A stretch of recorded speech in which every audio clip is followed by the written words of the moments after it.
마른 땅을 적시는 단비 같은 방송 가모. 저는 알기 쉬운 성경교리 목사 차주영입니다. 자, 이 시간은 제24강 하늘 성소에서의 그리스도의 봉사 두 번째 시간입니다. 자, 이전 시간에 우리는 성소 봉사의 역사적 변천 과정과 그리고 성소가 가지고 있는 구속사적 의미가 무엇인지를 살펴보았습니다. 그리고 이제 강의 마지막 부분에서 지상에서의 사역을 마치신 예수님께서 하늘로 승천하신 이후 지상 성소의 원형이 되는 하늘 성소에 들어가셔서 성도들을 위하여 어떠한 봉사를 시작하시는 장면으로 내용을 마무리 지었습니다. 자, 이 시간은 승천하신 이후 예수님께서 하늘 성소에서 우리들을 위하여 하고 계신 그 사역이 무엇이며 또 그 사역이 오늘날 우리들에게 어떤 영적 의미와 실제적 교훈들을 담고 있는지를 살펴보겠습니다. 자, 이 다니엘서를 연구하신 분들은 히브리서 9장 24절에 바울이 한 이와 같은 언급이 아니더라도 이미 예수님께서 하늘 성소에서 봉사를 시작하실 것이라고 하는 사실을 이미 예언을 통하여 어느 정도 알고 계셨을 것입니다. 다니엘서 9장 24절입니다. 내 백성과 내 거룩한 성을 위하여 이른 이레를 기한으로 정하였나니 허물이 그치고 죄가 끝나며 죄악이 용서되고 영원한 의가 드러나며 환상과 예언이 응하며 또 지극히 거룩한 이가 기름 부음을 받으리라. 다니엘서 9장은 이 바벨론에서 돌아온 회복된 유다 나라에 대한 490년간의 예언을 다루고 있습니다. 그런데 이 예언에서 우리가 특히 주목해 볼 것은 이 예언의 끝부분에서 지극히 거룩하니, 다시 말하면 하나님의 아들 예수 그리스도께서 기름 부음을 받는 일이 있게 되었다는 예언을 하고 있다는 사실입니다. 여기서 그리스도를 상징하는 지극히 거룩한 자라고 하는 이 히브리 원어는 코데쉬인데 이 단어는 또 다른 의미로서는 이 지성소를 나타내는 단어이기도 합니다. 그러므로 원어 그대로 다니엘서 9장 24절을 해석하면 지성소가 기름 부음을 받게 된다고 하는 예언으로 해석할 수도 있습니다.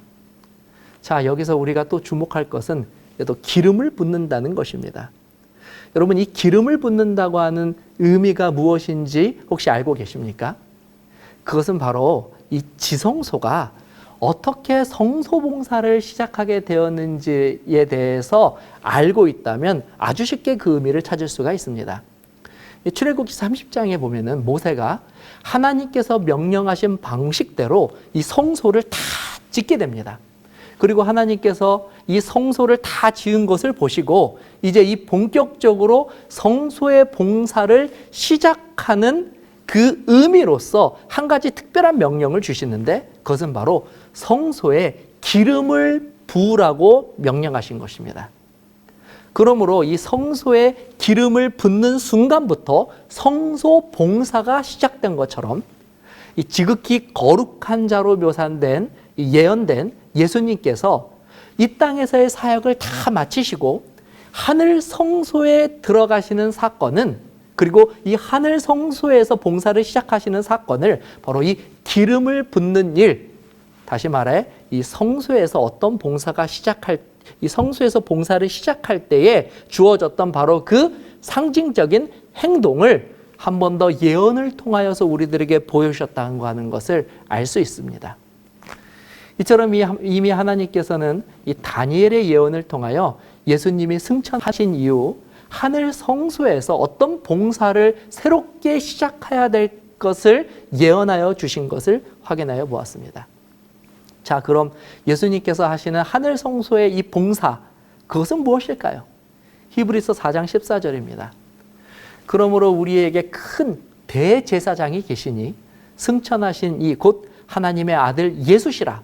우리가 믿는 도리를 굳게 붙잡을지니라. 바울은 승천하신 예수님을 매우 특별한 용어로 소개하고 있습니다. 그 단어가 바로 대제사장입니다. 제사장이 무엇입니까? 성소에서 제사장은 죄인들을 대신하여서 죄인들을 하나님께 중보하는 이 거룩한 직책을 맡은 자들이 제사장이었습니다. 특히 이 제사장들 중에서 대제사장은 1년에 단 한 번 성소의 가장 마지막 장소인 지성소에 들어갈 수 있는 자격이 있었는데, 이 대제사장이 지성소에서 하는 이 마지막 봉사를 통해서 비로소 온 이스라엘의 죄가 속죄되고 정결함을 받을 수 있게 되었습니다. 바울은 우리에게 큰 제사장이 있다고 소개하고 있습니다. 여기서 이 크다고 하는 단어는 유일무이하신 대제사장이라고 하는 의미를 가지고 있는데, 바울은 이 유일무이한 대제사장이 예수님이라고 우리들에게 말씀해 주고 있는 것입니다. 히브리서 7장 26절 27절입니다. 이러한 대제사장은 우리에게 합당하니 거룩하고 악이 없고 더러움이 없고 죄인에게서 떠나 계시고 하늘보다 높이 되시니라. 그는 저 대제사장들이 먼저 자기 죄를 위하여 다음에 백성의 죄를 위하여 날마다 제사 드리는 것과 같이 할 필요가 없으니 이는 그가 단번에 자기를 드려 이루셨습니다. 바울은 예수님이 우리를 위하여 대제사장으로 봉사하고 계신데, 특별히 예수님은 지상성소에서 봉사하던 그런 대제사장들과 다르게 죄가 없으신 완전한 분으로서 온 우주에 유일하신 우리들의 참 대제사장의 자격을 갖추신 분이라고 선포하고 있습니다. 또 바울은 계속해서 이러한 대제사장이 바로 우리를 위하여 존재하고 계시다라고 증거하고 있습니다. 히브리서 8장 1절입니다. 지금 우리가 하는 말의 요점은 이러한 대제사장이 우리에게 있다는 것이라. 그는 하늘에서 지극히 크신 이의 보좌 우편에 앉으셨느니라. 자, 이미 설명을 드렸지만 다시 한번 우리 한번 질문을 좀 드려보겠습니다. 제사장의 역할이 무엇이었습니까? 예, 맞습니다. 이 제사장은 죄인들의 죄를 하나님과 죄인 사이에서 중보하는 역할을 감당하는 직분입니다. 자, 그렇다면 여기까지의 내용을 정리하면은 이런 결론에 이르게 됩니다. 예수님께서 지상성소의 봉사를 통하여 예언된 것처럼 모든 인류의 죄를 대신 지신 화목제물이 되셔서 십자가에서 우리를 대신하여 죽으셨습니다. 이로 인하여 더 이상 이 지상성소의 기능은 더 이상 필요하지 않게 되었습니다. 이 성소 자체가 가지고 있는 구속의 계획이 예수님의 희생을 통하여 성취되었기 때문입니다. 다니엘의 예언에 따라 이 성소의 기능은 이제 하늘 성소에서 새롭게 이 기름 부음을 받음으로 이어지게 되는데, 이때 성소 봉사를 위하여 승천하신 분이 바로 예수님이시고, 예수님께서는 지금 하늘 성소에서 우리들을 위하여 대제사장의 역할을 감당하고 계시다는 것입니다. 바울은 대제사장이신 예수님께서 우리의 중보자로서 여전히 그 봉사를 이어가고 있다고 하는 사실을 우리들에게 가르쳐 주기를 원한 것입니다. 히브리서 8장 6절입니다. 그러나 이제 그는 더 아름다운 직분을 얻으셨으니 그는 더 좋은 약속으로 세우신 더 좋은 언약의 중보자시라. 예수님께서 하늘 성소에서 무엇을 하고 계신지 이제는 분명하게 이해하셨을 것이라고 생각합니다. 지금 바로 이 순간에도 하늘 성소는 여전히 그 봉사를 지속하고 있으며, 그 성소 안에는 우리를 위하여 화목제물이 되어주신 예수 그리스도께서 직접 대제사장으로서 모든 인류의 죄를 감당하시고, 또 그 예수 그리스도를 의지하여 자신의 죄를 회개하고 예수 그리스도의 보혈의 공로를 의지하는 모든 자들의 죄를 가지고 하나님 앞에 나아가 바로 그들의 죄를 중보하는 일을 하고 계시다는 사실입니다. 요한도 이 놀랍고 감동적인 사실에 대하여 다음과 같이 증언합니다. 요한일서 2장 1절 2절입니다. 나의 자녀들아, 내가 이것을 너희에게 쓰면 너희로 죄를 범하지 않게 하려 함이라. 만일 누가 죄를 범하여도 아버지 앞에서 우리에게 대언자가 있으니 곧 의로우신 예수 그리스도시라. 그는 우리 죄를 위한 화목제물이니 우리만 위할 뿐 아니요 온 세상의 죄를 위하심이라. 이로써 우리는 히브리서에 언급된 하늘 성소의 기능과 또 그곳에서 우리를 위하여 중보하고 계시는 대제사장이신 예수 그리스도의 모습을 살펴보았습니다. 자, 이번 기초 강의에서는 이 지상 성소와 하늘 성소의 역할과 기능에 대해서 좀 간략하게 살펴보았습니다. 하지만 이 재림교회의 정체성을 이루고 있다라고 우리가 이야기할 만큼 이 하늘 성소의 주제는 아주 중요한 이 의미들을 가지고 우리들에게 있는 것입니다. 오늘 저희가 이 몇 가지만 더 하늘 성소 주제와 관련하여서 좀 살펴본다면, 첫 번째는 이 다니엘서 8장 14절에 예언된 2300주야 예언과 관련하여서 재림전 조사 심판이라고 하는 기별을 살펴보는 것입니다. 재림전 조사 심판이라고 하는 단어를 좀 쉽게 말하면 예수님께서 대제사장으로서 하늘 성소에서 특별히 이 지성소에서 봉사를 시작하셨다고 하는 그 부분을 말하는 것입니다. 어떤 분들은 이 재림전 조사 심판에 대해서 잘못 오해함으로 이 재림전 조사 심판이 십자가의 은혜를 무효화하는 것이라고 오해하기도 합니다. 그러나 분명한 사실은 죄인이 구원을 받는 것은 심판의 방식이나 기간에 있는 것이 아니라 유일한 중보자가 되시는 예수 그리스도를 믿음으로 이루어진다고 하는 사실에는 아무런 변화가 없다는 것입니다. 오히려 우리는 지금도 우리를 위하여 하늘 성소에서 중보하고 계시는 예수 그리스도가 계시다고 하는 사실을 확신함으로 오히려 믿음의 큰 유익을 누릴 수가 있습니다. 로마서 8장 34절입니다. 누가 정죄하리요? 죽으실 뿐 아니라 다시 살아나신 이는 그리스도 예수시니 그는 하나님 우편에 계신 자요 우리를 위하여 간구하시는 자시니라.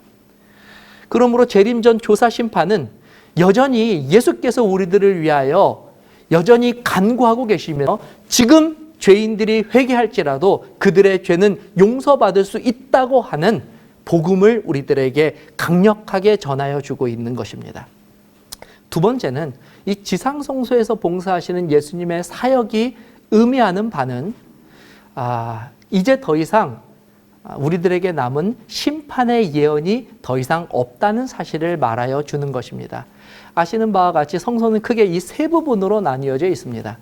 그리고 지금 예수님께서 봉사하시는 장소는 성소의 제일 마지막 끝칸인 지성소입니다. 이 사실은 예수 그리스도의 다시 오심을 신실하게 기다리는 성도들에게는 매우 큰 복음입니다. 구원받은 성도들은 요한계시록 마지막 장에 예수님께서 하신 약속이 성취되는 것을 반드시 보기를 원합니다. 계시록 22장 20절입니다. 이것들을 증언하신 이가 이르시되 내가 진실로 속히 오리라 하시거늘 아멘 주 예수여 오시옵소서. 하지만 반대로 이 예언은 아직 회개하지 않은 자들에게는 그들이 더 이상 회개를 지체할 시간이 없다고 하는 사실을 깨우쳐주는 하나님의 다급한 경고의 기별이 되기도 합니다.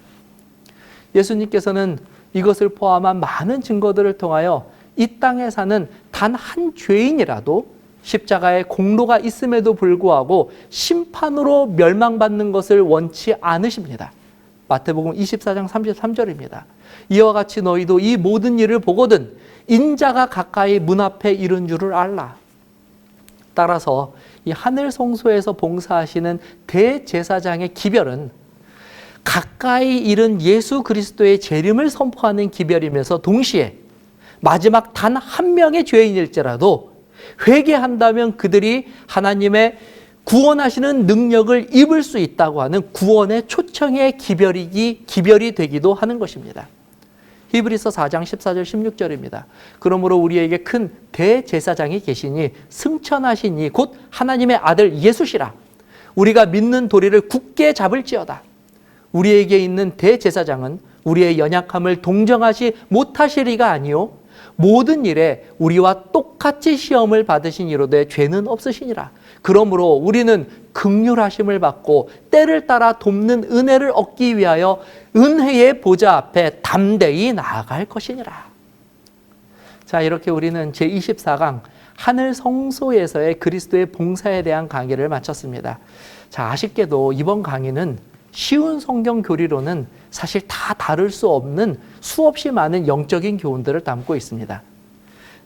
바라기는 이 영상을 시청하시는 이 분들 중에 더 깊은 진리를 얻기를 원하시는 분이 계시다면 가까운 교회를 찾으셔서 목사님들께 이 주제와 관련한 더 깊은 영적 보화들을 발견하게 되시기를 바랍니다. 감사합니다.